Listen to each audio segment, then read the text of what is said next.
Ya, kembali bersama kami di Tokoh Kita, masih bersama dengan Profesor Dr. Arief Hidayat. Dan tadi kalau dikatakan ini kan jabatan politisnya sangat tinggi sekali, tekanan dari publik, tekanan politis tinggi. Tapi Bapak mengatakan ya kita jangan terlalu membuka diri. Tapi kan apa bisa seperti itu, Pak? Karena kan pasti banyak yang mendekati gitu. Selama ini saya praktekkan, saya hampir tidak pernah mendapat tekanan politis. Ya, menghadiri pilkada, pilpres, pileg, saya punya pengalaman. Dan PUU saya tidak mendapatkan tekanan. Ya, kita berusaha begini, penyambung hubungan baik, silaturahmi, tapi kita tidak pernah bicara kasus, dan kita memang setiap mengarah ke situ kita menghindar, tidak pernah kita membicarakan itu. Malah kalau dalam kasus-kasus pileg, pilkada begitu, kita mulai pada waktu kita tugas keluar kota, untuk misalnya saya masih menguji, saya masih mengajar gitu, menghindari ketemu di bandara, di pesawat kita kalau berusaha kita hindari. Jadi kita harus menutup akses, dan juga telepon itu tidak setiap telepon kita terima. Kita harus mampu untuk menutup akses itu. Memfilter ya, menyaringnya begitu ya. Ini menjadi prinsip buat Pak Arief sendiri ya. Dan yang terpenting adalah bahwa kita merasa bahwa hidup itu kita sudah selesai. Artinya begini, gaji di Mahkamah Konstitusi sudah lebih dari cukup. Dibanding pada waktu saya jadi dosen kan jauh ya, Pak? Jauh kan. Makanya ini di Mahkamah dianggap sudah cukup. Dan kebetulan anak-anak saya juga sudah selesai semua. Ya, jadi memang tidak ada beban untuk saya. Dan saya merasa begini, pesan dari Prof. Satcipto yang saya katakan tadi, bahwa hidup itu sudah selesai pada waktu jadi guru besar dan jadi dekan. Sehingga kita jadi hakim Mahkamah Konstitusi itu bonus yang luar biasa.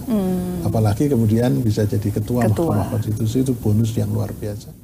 Yang harus dipertanggungjawabkan tidak hanya kepada bangsa dan negara, tapi kepada Allah Subhanahu wa Ta'ala. Harus kita pertanggungjawabkan. Kita harus hati-hati betul, amanah harus kita jalankan dengan sebaik-baiknya.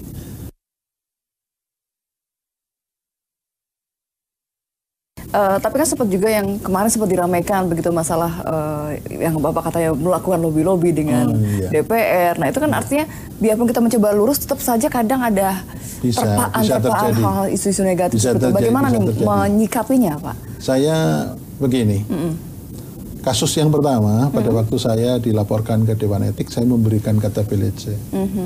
Itu saya merasa bahwa itu pengalaman yang sangat berharga. Padahal sebetulnya saya tidak memberikan kata belece.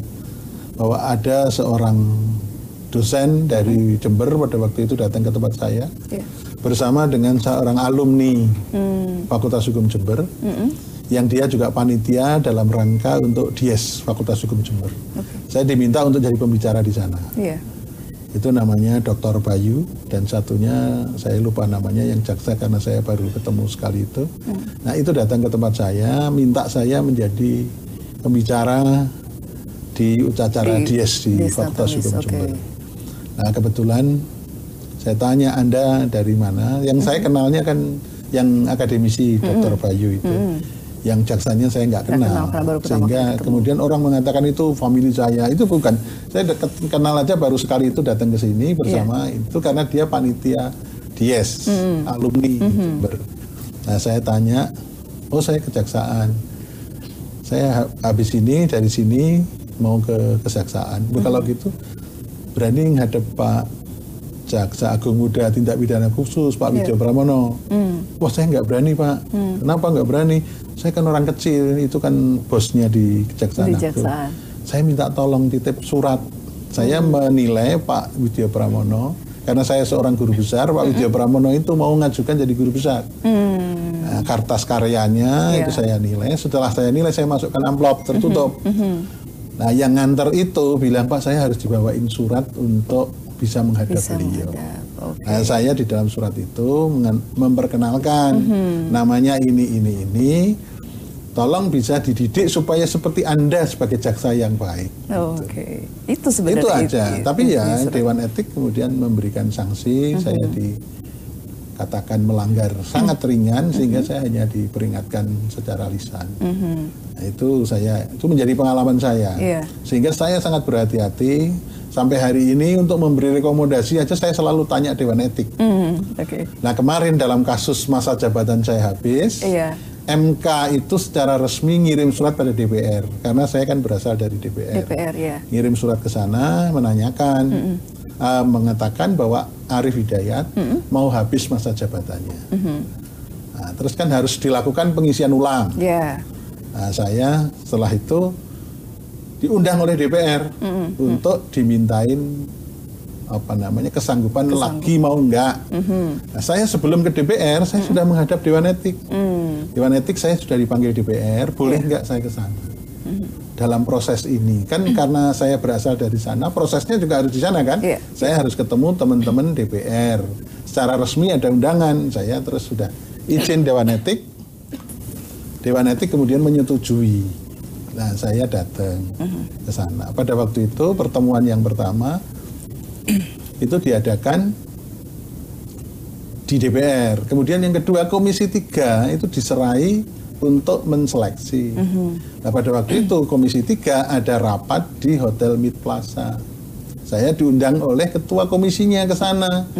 Pak Arief, karena Pak Arief itu ketua Mahkamah Konstitusi, maka kita mau mengadakan fit and proper test, gitu. Mengadakan fit and proper. Nah, dalam rangka itu maka dilakukan penjadwalan. Karena saya ketua, nggak bisa sewaktu-waktu kan diundang ke sana nggak bisa. Waktu kosongnya kapan supaya kita bisa melakukan fit and proper di sana, itu yang dibicarakan. Pertemuan nggak sampai 20 menit, kalau nggak salah 15 menit kok. Itu di tempat makan terbuka semuanya. Semuanya, kalau lobby-lobby kan tertutup. Nah itu terbuka. Itu sehingga 15 menit nggak sampai kayaknya. Terus saya sudah selesai.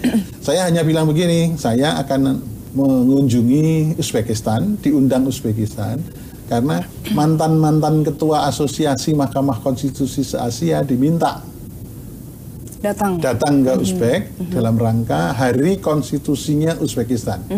Nah, yang diundang itu Turki, Presiden MK Turki, Presiden MK Korea, dan MK Indonesia. Saya bilang ini agenda saya ke luar negeri tanggal sekian-sekian, sehingga jangan dilakukan fit and proper pada waktu-waktu itu. Gitu yang dibicarakan itu. Tapi kemudian berkembangnya sampai seperti itu. Nah, sekarang ini saya sudah diperiksa ke Dewan Etik, saya sampaikan bahwa saya begini-begini, ya ini terserah Dewan Etik menilainya gimana. Tapi saya tidak ada lobby-lobby sama sekali. Oke, baik. Jadi memang tadi dikatakan tekanan semakin berat begitu ya Pak ya. Tapi kalau bicara mengenai kasus-kasus yang ditangani oleh MK gitu, pernah juga mendapatkan tekanan bahkan ancaman mungkin dari orang-orang yang berkepentingan dalam. Kalau ancaman yang dalam, saya merasa itu pada waktu mengadili Pilpres. Pilpres waktu terpilihnya Pak Jokowi, ya berhadapan dengan Pak Prabowo itu kan demo tiap hari kan di mahkamah. Memang tidak ada ancaman yang langsung kepada saya, tapi memang aparat keamanan kemudian memprotek kita, mengamankan kita. Kalau ada hal-hal yang terburuk, karena kalau sampai hakimnya 9, 3 saja mengalami tekanan dan 3 saja diculik, itu Indonesia kacau, nggak bisa diputus kan. Ini yang bahaya kan itu. Sehingga meskipun tidak ada ancaman secara langsung, tapi kita merasakan bahwa ada tekanan yang luar biasa. Dan kita merasa bahwa kita harus berlaku selurus-lurusnya, menjalankan tugas selurus-lurusnya, sehingga tidak ada masalah-masalah. Stabilitas negara sangat ditentukan oleh Mahkamah Konstitusi. Waktu itu saya masih sebagai wakil ketua Mahkamah Konstitusi. Ya syukur alhamdulillah setelah diputus oleh Mahkamah, maka luar biasa Pak Prabowo bisa menerima dengan baik, dan kemudian Pak Jokowi bisa menjadi Presiden Republik Indonesia untuk 5 tahun ke depan. Itu yang luar biasa. Jadi demokrasi di Indonesia ternyata sangat patuh menjalankan putusan Mahkamah Konstitusi. Itu yang luar biasa. Sehingga saya juga merasa bersyukur. Nah, kemudian ada putusan yang lain yang saya berat juga kemarin pada waktu ada permohonan dari sekelompok orang masyarakat berkenaan dengan perluasan pasal-pasal KUHP yang menyangkut perzinahan. Ya, itu juga saya merasa berat sekali karena itu tanggung jawab saya merasa tanggung jawab saya kepada Tuhan yang Maha Kuasa selain kepada masyarakat Indonesia. Itu saya merasakan itu sangat berat. Bahkan kemudian akhirnya ada yang sempat mungkin memelintir begitu ya, seperti MK mendukung justru LGBT. Tapi sebetulnya nggak begitu. Kita bersembilan itu sebetulnya sepakat bahwa persoalan yang ini itu perlu segera ditangani sebaik-baiknya. Tapi 5 hakim mengatakan peraturan ini hendaknya yang buat adalah DPR. Tapi 4 orang termasuk saya, MK juga bisa sebetulnya mendrive langsung gitu. Ada perbedaan pandangan itu aja. Tapi sebetulnya kita bersembilan sepakat bahwa itu masalah sosial di Indonesia yang perlu segera ditangani. Karena ini menyangkut moralitas bangsa, menyangkut kehidupan bangsa Indonesia di masa depan. Itu sangat berbahaya untuk kehidupan sosial, sosial budaya di masa depan untuk Republik ini yang berdasarkan pada ideologi Pancasila, yang sila pertamanya adalah ketuhanan yang Maha Esa. Itu kita 9 sepakat sebetulnya. Hanya caranya, yaitu tadi yang saya sebutkan 5, yang 5 berpendapat silahkan DPR, tapi kalau kita yang 4 mengatakan ini MK bisa mendrive sebetulnya. Baik, jadi masih ada tanggung jawab dari atau peran dari MK sendiri untuk menjaga saya mengatakan bahwa MK itu selain the guardian of the Constitution, itu juga sebagai the guardian of state ideology. Baik. Kalau saya mengatakan bahwa negara Indonesia adalah negara yang berketuhanan, sehingga setiap aspek kehidupan di Indonesia itu harus bertuhan, tidak sekuler. Tidak sekuler ya. Jadi pers pun harus menjalankan tugasnya sebaik-baiknya. Tidak tanggung jawab pada negara dan bangsa, tapi juga tanggung jawab pada Tuhan. Sehingga jangan sampai pers itu mengadu domba atau membuat kabar-kabar yang tidak benar. Yang hoax gitu ya. Itu nggak boleh.